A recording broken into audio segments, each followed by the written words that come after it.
Self realise कर देही अभिमानी रहने वाले बाबा के बच्चों को ओम शांति। आज 9 मई 2026 की प्रातः मूल्य है। सबसे पहले हम आज की मूल्य से मुख्य पॉइंट सुनते हैं। आज प्यारे बाबा ने कहा है, तुम यहाँ आए हो सेल्फ रियलाइज करने। तुम अपने को आत्मा समझ परमात्मा बाप से सुनो। कोई तुमसे पूछे कि तुमने आत्मा का साक्षात्कार किया है तो बोलो, हाँ, हमने आत्मा का साक्षात्कार किया है। आत्मा ज्योति बिंदु है। आत्मा में ही अच्छे व बुरे संस्कार हैं। आत्मा की सारी नॉलेज हमें मिली है। जब तक आत्मा का साक्षात्कार नहीं किया था तब तक देह अभिमानी थे। अभी हमें परमात्मा द्वारा गॉड रियलाइजेशन और सेल्फ रियलाइजेशन हुआ है। बाबा ने कहा है, सवेरे सवेरे उठकर विचार सागर मंथन करना है। सबको पहले पहले बाप का ही परिचय देना है। बाप जो सुनाते हैं उसे नोट कर रिपीट करना है, दूसरों को सुनाना है। बाबा ने कहा है, पावन दुनिया में चलने के लिए इस पतित दुनिया से बुद्धि योग निकाल देना है। नंबर 1 बिजनेसमैन वह हैं जो स्वयं को बिजी रखने का तरीका जानता है। बिजनेसमैन अर्थात जिसका एक संकल्प भी व्यर्थ ना जाए, हर संकल्प में कमाई हो। जैसे वह बिजनेसमैन एक एक पैसे को कार्य में लगाकर पदम गुणा बना देते हैं, ऐसे आप भी एक एक सेकंड वह संकल्प कमाई करके दिखाओ, तब पदमपति बनेंगे। इससे बुद्धि का भटकना बंद हो जाएगा और व्यर्थ संकल्पों की कंप्लेन भी समाप्त हो जाएगी। सदा मास्टर सर्वशक्तिमान की सीट पर सेट रहने वाले ही अचल अडोल रहते हैं। बाप दादा कहते हैं, बच्चे, शरीर भी चला जाए लेकिन आपकी खुशी नहीं जाए। सदा सहयोगी सेवाधारी बच्चों के साथ बाप दादा रहते हैं, इसलिए घबराने की कोई बात नहीं। अब परमात्मा के अनमोल महावाक्यों को विस्तार से सुनते हैं। ओम शांति। आज 9 मई 2026 की प्रातः मूल्य है। आज प्यारे बाबा ने कहा है, मीठे बच्चे, तुम यहाँ आए हो सेल्फ रियलाइज करने। तुम अपने को आत्मा समझ परमात्मा बाप से सुनो। देही अभिमानी रहने का अभ्यास करो। आज का प्रश्न है, कई बार बच्चों से कोई पूछते हैं कि तुमने आत्मा का साक्षात्कार किया है, तो तुम उन्हें कौन सा उत्तर दो? उत्तर में बाबा ने कहा, बोलो, हाँ, हमने आत्मा का साक्षात्कार किया है। आत्मा ज्योति बिंदु है। आत्मा में ही अच्छे व बुरे संस्कार हैं। आत्मा की सारी नॉलेज अभी हमें मिली है। जब तक आत्मा का साक्षात्कार नहीं किया था तब तक देह अभिमानी थे। अभी हमें परमात्मा द्वारा गॉड रियलाइजेशन और सेल्फ रियलाइजेशन हुआ है। आज का गीत है, ना वह हमसे जुदा होंगे। ओम शांति। मीठे मीठे रूहानी बच्चों ने यह गीत सुना। रूहानी बच्चे कहते हैं, शरीर द्वारा ऐसे कोई कभी नहीं कहेंगे कि हम मर मिटेंगे। साधु संतों के ऊपर बच्चे जानते हैं हमको उनके साथ जाना है, यह शरीर छोड़ देना है। इसलिए कहते हैं, यह शरीर छोड़ करके हम चले जाएंगे बाप के साथ। बाप आए ही हैं साथ ले जाने। यह बहुत समझ की बात है। बच्चे बुलाते हैं, हम पतितों को आकर पावन बनाओ। फिर क्या करूं? यहाँ तो नहीं छोड़ जाएंगे। यह सारी दुनिया पतित है। इस पतित दुनिया से पावन दुनिया में ले जाने के लिए बाप आए हैं। हम आत्माओं को साथ ले जाएंगे। यह सारी दुनिया विशेष है, यह भी तुम जानते हो। तुम किसको बेकारी पतित कहेंगे तो भी बिगड़ पड़ेंगे। मनुष्यों को समझाना बड़ा युक्ति से है। महिमा करनी है एक बाप की। अभी तुम बच्चों को नॉलेज मिली है, बड़ी समझ से बात करनी है। कहाँ देखते हो? प्रश्न उत्तर करते हैं तो बोलो, हम अभी कच्चे हैं। बड़ी बहन आकर रिस्पॉन्ड देगी। तुम कहते हो, शिव बाबा समझाते हैं। भगवान वाच, मनुष्य सब पतित हैं। पतित तो भगवान हो नहीं सकता। पतित पावन को बुलाते हैं क्योंकि पतित हैं। देहधारियों को भगवान नहीं कह सकते। भगवान निराकार शिव को कहा जाता है। शिव के मंदिर भी बहुत हैं। पहले पहले जब एक बात को समझ लेवें तब ठहर सकेंगे। पहले पहले बताओ कि शिव भगवान वाच शिव बाबा कहते हैं कि माँ में कम याद करो, उनको अपना शरीर है नहीं। ब्रह्मा विष्णु शंकर को भी अपना सूक्ष्म शरीर है, देखने में आता है। यह तो देखने में नहीं आता है। उनको कहा ही जाता है परम पिता परमात्मा। तुम भी कहेंगे हम आत्मा एक शरीर छोड़ दूसरा लेता हूँ। तुमने अपनी आत्मा का साक्षात्कार किया है। भक्ति मार्ग में साक्षात्कार के लिए नौदा भक्ति करते हैं, परंतु भक्ति करने वालों ने कब साक्षात्कार नहीं किया है, वह क्या चीज़ है यह बिल्कुल नहीं जानते हैं। सिर्फ कहते हैं वह निराकार है। बातचीत तो आत्मा करती है, संस्कार भी आत्मा में रहते हैं। आत्मा निकल जाती है तो ना आत्मा ना शरीर बात कर सकते हैं। आत्मा बगैर शरीर कुछ कर न सके। पहले तो आत्मा को पहचानना है और बाप द्वारा ही बाप को पहचान सकेंगे। आत्मा को परमपिता परमात्मा का साक्षात्कार कैसे हो सकता है जबकि अपने को ही नहीं जान देख सकती। भल कहते हैं चमकता है अजब सितारा, परंतु यह किसको पता नहीं है कि आत्मा में 84 जन्मों का पाठ नूंदा हुआ है। मनुष्य बिल्कुल देह अभिमानी रहते हैं। अब बाप कहते हैं देही अभिमानी बनो, अपने को आत्मा समझ, फिर मेरे द्वारा सुनो। सुनने वाली आत्मा है, आत्मा को सुनाने वाला परमात्मा चाहिए। मनुष्य को समझाने वाला मनुष्य ही होगा। यह आत्मा का ज्ञान किसको है नहीं, इसलिए कहा जाता है पहले आत्मा को जानो, सेल्फ रियलाइज करो। आत्मा खुद ही कहती है। आत्मा को हम रियलाइज कैसे करें यह थोड़ी किसको पता है। हमारी आत्मा में कैसे सारा पार्ट भरा हुआ है, साधु सन्यासी आदि कोई बता न सकें। बाप को ही आकर बच्चों को सेल्फ रियलाइज कराना पड़ता है। बाप कहते हैं अपने को आत्मा समझ, मुझे निराकार परम पिता परमात्मा से सुनो। आत्मा और परमात्मा जब मिलें तब यह बातें हों। दुनिया को यह पता ही नहीं है कि परमपिता परमात्मा कब आएंगे, कैसे आकर समझाएंगे। ना जानने के कारण मतभेद में आ जाते हैं। उन सब का मदार है शास्त्रों पर। बाप कहते हैं उनसे ना तुम मुझे रियलाइज कर सकेंगे ना अपने को रियलाइज कर सकेंगे। वह तो कह देते आत्मा सो परमात्मा। ऐसे कहने से क्या होता। हमको पत्र से पावन कौन बनाएंगे, त्रिकालदर्शी कौन बनाएंगे। कोई भी आत्मा और परमात्मा का ज्ञान तो दे नहीं सकते। इसलिए तुम कहते हो जो आत्माएं अपने बाप को नहीं जानती हैं वह नास्तिक हैं। वो फिर कह देते कि जो भक्ति नहीं करते वह नास्तिक हैं। अब तुम बच्चे भक्ति तो करते नहीं हो। तुम्हारे पास चित्र बहुत अच्छे हैं, चित्रों पर ही समझाया जाता है। कोई ने बैठ के नक्शे देखे ही नहीं होंगे तो उनको क्या पता लंदन कहाँ है, अमेरिका कहाँ है, जब तक टीचर बैठ मैप पर समझाए।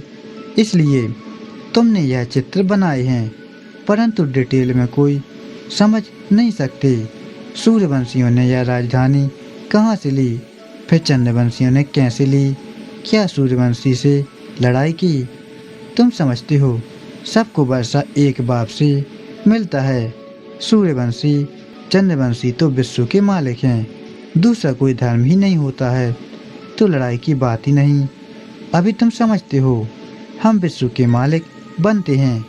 ऐसे नहीं कि सूर्यवंशियों से चंद्रवंशियों ने जीता वह युद्ध चली, नहीं, अलग अलग घराना होता है। अब तुम्हारी बुद्धि में यह चित्रों की सारी नॉलेज है। स्कूल में भी स्टूडेंट पढ़ते हैं तो बुद्धि में सारी नॉलेज आ जाती है।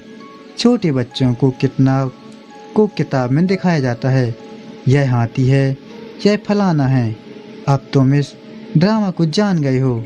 यह सारा चक्र बुद्धि में है।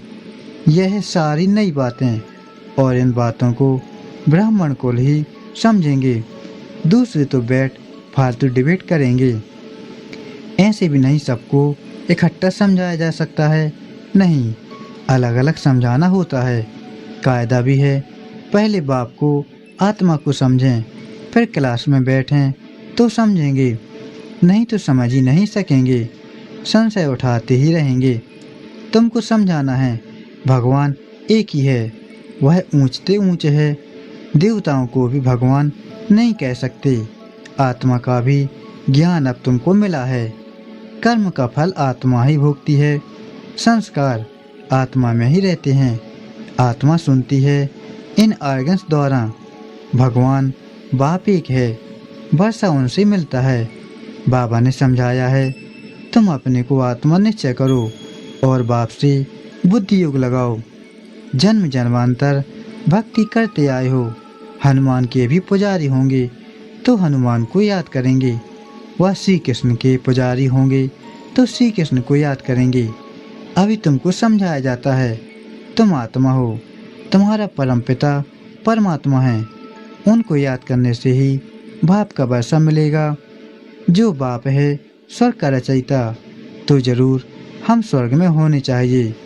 भारत स्वर्ग था, अभी तो स्वर्ग है नहीं, जो राजाई हो, नरक में तो रावण की राजाई है। हमारी राजधानी कैसे चली, फिर नीचे उतरे, कुछ भी नहीं जानते। अभी तुम जानते हो, पुनः जन्म लेते लेते हमको नीचे उतरना ही है। अब फिर बाप कहते हैं मुझे याद करो तो तुम पावन बनेंगे, स्वर्ग का वर्षा मिलेगा। हम बाप के बनते हैं तो बाप का वर्षा मिलता है, परंतु जब तक तम उपादान से सत उपादान ना बने, योग से पावन ना बने, तब तक वर्षा मिल न सके। बाप कहते हैं मुझे याद करने से तुम्हारे विकर्म विनाश होंगे, विकर्म अजीत बनेंगे, यह गारंटी है। समझानी देनी पड़ती है। कोई समझेंगे, कोई तेज बुद्धि वाले होते तो शोर मचाने लगते हैं, कोई न कोई विघ्न डालने वाले निकल पड़ते हैं। कोई हंगामा करे तो बोलना चाहिए, एकांत में आकर समझो। यहाँ एक का कायदा है, 7 रोज भट्टी में रहकर समझना, क्योंकि यह ज्ञान नया होने के कारण मनुष्य मूझते हैं। कोई भी पहले नया सेंटर खोलता है तो उसमें होशियार होने चाहिए, जो सबको समझा सकें। भगवान तो सबका एक है, सब आत्माएं भाई भाई हैं, परमात्मा सबका बाप है। पुकारते हैं पतित पावन आओ, तो जरूर वह पावन है, वह कभी पतित होते नहीं। बाप ही आकर पतितों को पावन बनाएंगे। सतयुग में सब हैं पावन, कलयुग में हैं सब पतित। पतित बहुत होते हैं, पावन थोड़ी होते हैं। सतयुग में सब तो नहीं जाएंगे, जो पतित से पावन बनते हैं वही पावन दुनिया में जाते हैं, बाकी सब निर्वाण दुनिया में चले जाएंगे। यह भी जानते हैं सारी दुनिया आकर मत नहीं लेगी, यह मुश्किल है जो तुम सारी दुनिया को मत दो। अभी सबकी क़यामत का समय है, बिना सबका होना है। समझाने की बड़ी युक्ति चाहिए, जो शांति से बैठ सुने, डिस्टर्बेंस ना करें। पहले पहले तो बाप का परिचय देना है। शिव बाबा ही पतित पावन ठहरा, वही समझाते हैं। गीता में भी अक्षर मशहूर हैं, पतित पावन बाप ही कहते हैं कि मुझे याद करो तो तुम्हारे विकर्म विनाश होंगे। गीता से ही एक अक्षर तैलुक रखते हैं। शिव बाबा ने कहा है मुझे याद करो, मैं सर्वशक्तिमान पतित पावन हूँ। गीता ज्ञानदाता, ज्ञान का सागर हूँ। गीता के अक्षर तो है ना, सिर्फ वह कहते हैं श्री कृष्ण भगवानुवाच, तुम कहते हो शिव भगवानुवाच। भगवान निराकार है, वह कभी पुनः जन्म में नहीं आते हैं, अलौकिक दिव्य जन्म लेते हैं, खुद ही समझाते हैं। मैं साधारण बूढ़े तन में आता हूँ, जिसको ही भागीरथ कहते हैं। ब्रह्मा द्वारा ही रचना रचते हैं, तो मनुष्य का नाम ब्रह्मा रखा जाता है। व्यक्ति ब्रह्मा से फिर पावन अव्यक्त फरिश्ता बन जाते हैं। बाप आते ही हैं पतितों को पावन बनाने, तो जरूर फिर पतित दुनिया पतित शरीर में आएंगे। यह है डिटेल की समझानी। पहले तो समझाना चाहिए। भगवान कहते हैं कि कल्प पहले मुआफिक मुझे याद करो तो तुम्हारे विकर्म विनाश होंगे। पतित से पावन बनो। गाते भी हैं, हे पतित पावन आओ। गंगा तो है ही, तुम पुकारते हो तो जरूर कहाँ से आएंगे। पतित पावन आते हैं पतित से पावन बनाने का पार्ट बजाने। बाप कहते हैं तुम पावन थे, फिर तुम्हारे में खाद पड़ी है, वह योग बल से ही निकलेगी। तुम पवित्र बन जाएंगे, फिर पावन दुनिया में ही आएंगे। पतित दुनिया का विनाश हो जाएगा। जो समझाया जाता है उसे अच्छी रीति धारण करना है। हम तो सिर्फ ऊंचते ऊंच बाप की महिमा करते हैं, बेहद का बाप समझाते हैं। तुम 84 जन्मों का पाठ बजाते बजाते कितने पतित बने हो। पहले पावन थे, अब पतित बने हो। फिर याद की यात्रा पर रहने से तुम पावन बन जाएंगे। भक्ति मार्ग से तुम सीढ़ी नीचे उतरते ही आए हो। यह तो बिल्कुल ही सहज बात है। यह तो बच्चों की बुद्धि में बैठना चाहिए। सवेरे उठकर विचार सागर मंथन करना चाहिए। फिर जो भी आए उनको समझाना है। मुरली की मुख्य पॉइंट नोट कर देनी चाहिए, फिर रिपीट करनी चाहिए तो दिल पर पक्का हो जाए। पहली मुख्य बात है बाप को याद करना। बाप ही कहते हैं मन मना भव, मुझे याद करो तो विकर्म विनाश होंगे। अब करो ना करो तुम्हारी मर्जी। बाप का फरमान तो मिला हुआ है। पावन दुनिया में चलना है तो फिर पतित दुनिया में बुद्धि का योग नहीं जाना चाहिए, बेकार में भी नहीं जाना है। समझानी तो बहुत मिलती रहती है। अच्छा, मीठे मीठे सिक्के लदे बच्चों प्रति माता पिता बाप दादा का याद प्यार और गुड मॉर्निंग। रूहानी बाप की रूहानी बच्चों को नमस्ते। हम रूहानी बच्चों की रूहानी माता पिता बाप दादा को याद प्यार गुड मॉर्निंग और नमस्ते। शुक्रिया बाबा, आपका पद्मों पद्मों गुना शुक्रिया। आज धारणा के लिए मुख्य सार है। पहला है सवेरे सवेरे उठकर विचार सागर मंथन करना है। बाप जो सुनाते हैं उसे नोट कर रिपीट करना है, दूसरों को सुनाना है। सबको पहले बाप का ही परिचय देना है। दूसरा है पावन दुनिया में चलने के लिए इस पतित दुनिया से बुद्धि योग निकाल देना है। आज का दिव्य वरदान है नंबर 1 बिजनेसमैन बन। एक एक सेकंड वह संकल्प में कमाई जमा करने वाले पद्मा पदम पति भव। नंबर 1 बिजनेसमैन वह है जो स्वयं को बिजी रखने का तरीका जानता है। बिजनेसमैन अर्थात जिसका एक संकल्प भी व्यर्थ ना जाए, हर संकल्प में कमाई हो। जैसे वह बिजनेसमैन एक एक पैसे को कार में लगाकर पदम गुणा बना देते हैं, ऐसे आप भी एक सेकंड वह संकल्प कमाई करके दिखाओ, तब पदमपति बनेंगे। इससे बुद्धि का भटकना बंद हो जाएगा और व्यर्थ संकल्पों की कंप्लेन भी समाप्त हो जाएगी। आज का स्लोगन है जो मांगता है वो खुशी के खजाने से संपन्न नहीं हो सकता।